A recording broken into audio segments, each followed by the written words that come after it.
Professor Agnihotri. Professor Agnihotri is Professor and Head, Department of Biochemistry, Punjab University, Chandigarh. Her area of research is nutrition and cancer biology, lipid metabolic reprogramming and cancer biology.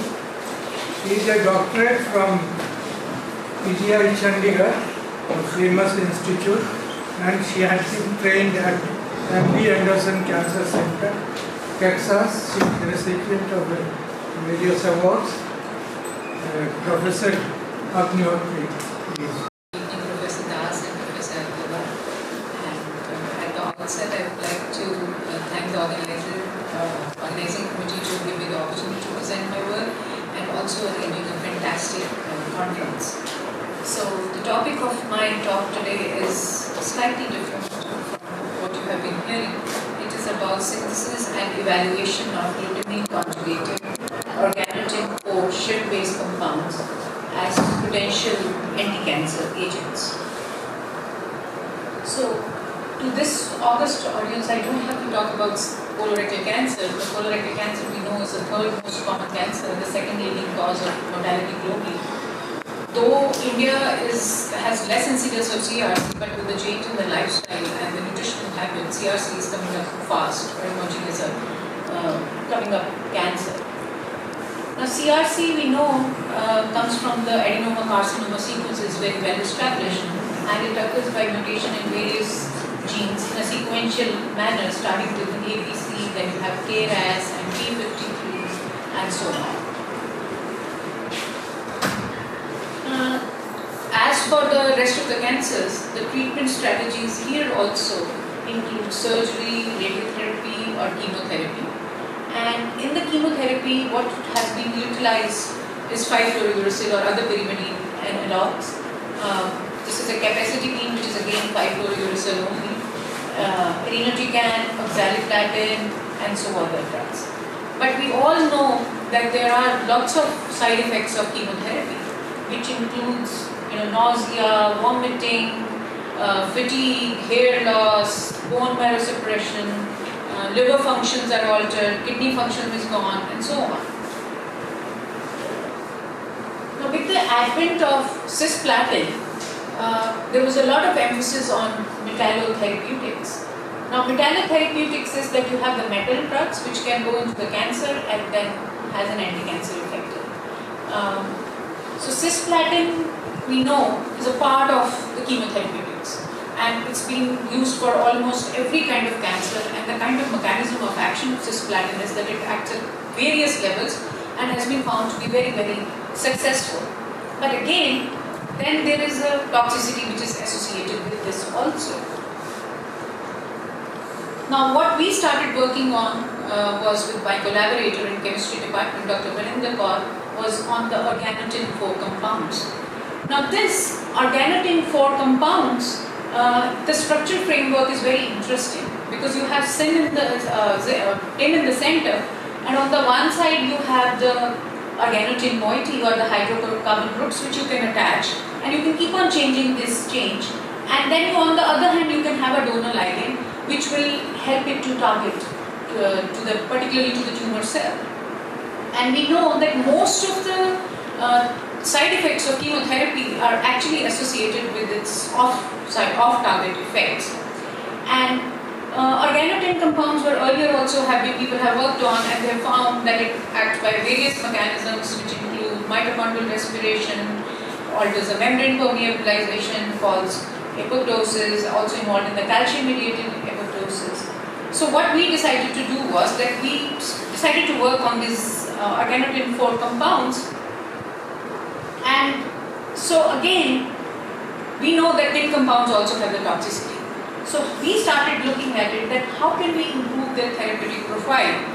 Can we understand, by understanding the inherent nature of a tumor cell, can we modify it so that there is less off-target effect and can be used as a better chemotherapeutic? So what we started doing was that we started looking at the metabolic programming in the cancer cell. My lab has been working on lipid metabolic reprogramming, And we also looked at the others, and we know that glucose is one thing which has been exploited clinically also for PET scan and so on because of the enhanced glucose uptake by the tumor cell, and it's a highly sensitive diagnostic technique for the cancer. So what we did was that we started looking at beyond sugar, what does the tumor cell need? Then we come at this molecule, which is the glutamine.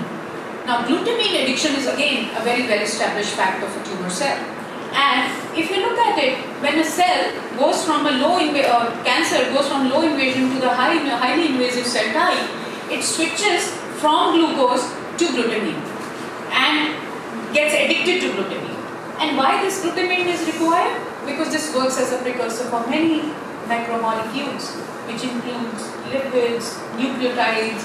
We know that it transfers the amino group for the purine and pyrimidine synthesis, also for the non-essential amino acids, then also hexosamine, then there is glutathione, and all of these, they actually require glutamine. So what we did was that we took glutamine conjugated organotin 4 compounds, and we tried to see that if we design an organotin moiety which has on it attached part a glutamine residue, can be targeted to the cancer, and can we have a targeted therapy, and then can have this anti-cancer activity. And if we increase the targeting of the drug to the tumor, we can of course decrease the side effects. There will be tumor selectivity, there will be enhanced cellular uptake because of the glutamine residues, and of course minimal systemic toxicity. So this was our work plan. So what we did was that we did the synthesis and characterization of glutamine conjugated organotin 4 compounds, and then we characterized by different techniques. Then we did the in silico ADME evaluation and molecule prioritization using the Swiss ADME method. We did the DNA interaction studies, protein interaction studies, and then we carried on to the in vitro studies for the colon cancer cell line. So this was the scheme for the synthesis of glutamine conjugated diorganotin 4 shift-based compounds. So this is glutamine, magenta, and then we kept on changing the side chains for this, for the donors. We had methyl, we had a butyl group, we had an naphthaldehyde group, then we had a benzaldehyde group, and so on. So we generated a list of compounds with exploiting this. And then we characterize whether what we have synthesized is the right compound or not, and that was done by FTIR, by NMR, by mass spectrometry, single crystal XRD, again tin NMR, 1H hydrogen NMR, and so on. And I'm not going to go into details of this because this has been already published in the Journal of Applied Organometallic Chemistry, and it is widely available data now. So from here, then we moved on to, so once we established a list of compounds, we made a number of compounds, and then we looked at it, then which have the potential to be used as a drug. For that, we moved on to the Swiss ADME analysis. Now in the Swiss ADME analysis, ADME stands for absorption, distribution, M is metabolism, and then finally is the excretion. Now, I hope this was clear, but what happens is that this is the pink box is the one. So any compound which can, this pink box basically represents the 6 physicochemical properties of the compounds. So if a compound fits within this pink box, that means it is bioavailable. So this is what it is, and we looked at this is the bioavailability radar graph of the drug likeness parameters, and what we see is that these are the different compounds which is generated 1, 2, 3, 4, 5, and then we took the 2 known chemotherapeutic drugs, which is the 5-fluorouracil and also the cisplatin. Now, all of our compounds, except the 5 was slightly outside, but the rest were very easily bioavailable. Then another thing which we did was that the boiled egg method, though the white side is not clear, but this is the yolk side, and the outside you have a white egg sac. So any compound which is within the white portion of the egg represents that it is not taken up by the brain. So the yellow portion represents that it is taken up by the central nervous system, and of course will be highly toxic because of this. So what we did was that there was none of these compounds, whatever we took, and also the cisplatin and 5-FU, there was no CNS uptake. In fact, and I think there was I hope the blue dots are clear here. These are the blue dots and this is the red dots. And these blue dots basically represents that these are readily effluxed by the P glycoprotein. So they have an affinity for the P glycoprotein, and even if they are taken up in the CNS, it is effluxed out. But anyway, so with this we could find that these all can be used as drugs which can be readily bioavailable. So what we did was that then you have the ZI normalized score.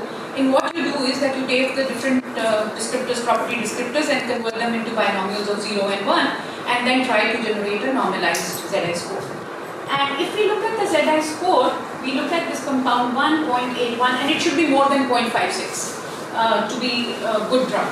So we found that the compound 3, 1 and 4. So this is the 3, this is the 1, and this is the 4. These have a higher value comparatively, and this is in comparison to the other widely available chemotherapeutic drugs which are available in the clinic. So next thing which we wanted to do is that we wanted to check whether this binds with the DNA or not. So what we did was that we took ctDNA, and we did the absorption spectral studies of organotin compounds with ctDNA. This is the different concentrations of ctDNA which we have used. So what it shows is that these compounds, so when the compounds they react with this, bind with the DNA, there is a hyperchromic shift. And when there is a hyperchromic shift, that tells you that it is interacting with the DNA. So that is what we found in all our compounds 1, 3 and 4. We also did the Benry-Hilbrand intercept to slope ratios and to calculate the K values. And these K values are also within the normal range, again suggesting that we are onto different good compounds. And these are the delta Gs, which again shows that the binding is efficient and binding is suitable. So then we looked at the molecular docking analysis of organotin compounds. And now this is the DNA, and these are the different compounds 1, 3 and 4. These are the ones which we went further with from the Swiss reports. Now these ones, they interacted with DNA through hydrogen bonding. This green is the hydrogen bonding, and then hydrophobic interactions are the red ones. So all of them, they interacted with the DNA. Then to confirm this, we moved on to the fluorescence emission spectral studies of these compounds with ctDNA. And if we look at the data compound 1, 3 and 4, if we look at compound 3 and compound 4, it leads to a decrease in the intensity of the emission. And once you have the decrease or hyperchromic shift, which is called, that means it is intercalating with the DNA. It is an intercalating molecule with the DNA. While compound 1, it was not so clear, and compound 1 was the one, so we thought that compound 1, rather than binding as an intercalator between the different stacks of the nuclear bases, it may be acting, or it might be acting through the group binding mode. So to prove this further, we took two dyes. One was ethidium bromide and second was the hex. So ethidium bromide is an intercalating DNA, and while hex is a group binding. So we did a competitive studies between them. And if you have the ethidium bromide DNA system, then ethidium bromide, if you look at again compound 3 and 4, so ethidium bromide DNA complex the fluoresce, and when my compound is going to bind with them, there will be a decrease in the fluorescence of ethidium bromide DNA complex. So they had the hyperchromic shift, and which proves that these are two intercalating. So these are intercalating molecules. While if you look at the hex, in the hex, compound 1 did not do so in this. While when we did treat it with the hex, then in the hex, it's a group binder. So here the compound 1 was interfering with the binding. So that proves that it is the group binding. So compound 3 and 4 were the intercalating molecules, while compound 1 was a group binder. Then we did the molecular docking studies of organotin compounds with BSA, because anything or any drug which has to be carried in this body, and then we also do the stature. So Stern Walmer, if you look at this, these are the different compounds, and if you look at the compound 1 is this, and compound 4 is this one. So there is going to be a static quenching, there is going to be a dynamic quenching. What was found that compound 1 was having only static quenching, while because of this increase in the binding constants which we found out, it has both dynamic as well as static quenching with the BSA molecule. We also calculated the number of binding sites and scattered plot constants and so on with this. So further we wanted to now prove it that yes, okay, these are the compounds, and we look at whether they are anti-cancer molecules or not. We have to treat it with the in vitro. So we took different cell lines. We took 3 cell lines. We took HCT116, we took highly metastatic SW620, and then we took a normal cell, epithelial cell line also, because to see that whether the effect is cancer tumor specific or does it have a similar kind of effect on the tumor, on this normal epithelial cell also. So IC50, if you look at it, these are the IC50 for 31 for compound 1, compound 3. Compound 3 was highly cytotoxic, while compound 1 and 4, they are of this 31% and 21% in this case, 12.663 and 6.75% in this case, and with this also there was a cytotoxicity which was observed, and these were the corresponding values for the cisplatin and 5-fluorouracil. Then we looked at the apoptosis, measurement of apoptosis by these compounds, and we did the Nexen 5-DI, they are complex with different cell lines, and so this is what happens. So there is this is the one that, so if you look at it, there is an increase in the early apoptotic cell lines and cells and the late apoptotic cells with compound 1, compound 3 and compound 4. All the 3 compounds, they could lead to apoptosis. So this is with a different cell line, a similar story here also, and then we moved at the cell proliferation and we looked at the compounds. So this is the cell lines, this is the percentage of cells in the G0, G1, this is percentage of cells in S phase, and this is the percentage of cells in G2M, and again there was a G2M arrest in all these groups. If you look at this, this is the cisplatin which we did here. Cisplatin was also leading to G2M arrest. So this is again with the SW620 cell lines, and so again the same kind of a data we got. So finally I would like to conclude my talk that here we synthesized 5 compounds, which from 1 to 5, and all in a one-pot reaction at room temperature. Overall yield of these compounds was almost 80% in all cases, and except for compound 5, all other compounds, they showed a good ADME profile or ADME profile, and based on this we decided to move further with 1, 3 and 4, and then we looked at the spectral studies to show that compound 1 is a groove binder and compound 3 and 5 are integrators with DNA, while we did with BSA we found that it is this is the fluorescence spectral and molecular docking studies also confirmed that they also bind to the BSA, all the compounds, and all of them they displayed a good cytotoxicity against colon cancer cell lines, and all of them they were able to induce the G2M arrest and also promoted apoptosis. So how are we going to go further? Because the story started whether it is targeted or not. So this is just a part of this. We are continuing with the work, and how we are moving ahead with this is that we are going to do the in vivo studies with different doses of these tin compounds which we have selected, and then we look at the tissue biodistribution, how much tin is going at what place to check that whether there is any toxicity or not, and also the overall toxicity profile in the animal. So this is where we are going, and this paper should also be coming out very soon. So this is my collaborator Dr. Varinder, who is from Department of Chemistry, Punjab University. This is the student Dr. Vinay, who was a DS Kothari fellow in my lab and now has moved to Harvard Medical School. And this is my lab, and this work is done by Shagun. For this project we got our funding from CSIR, but we also have grants from ICMR and SERC, and we would like to acknowledge our grant funding agencies for that. Thank you so much.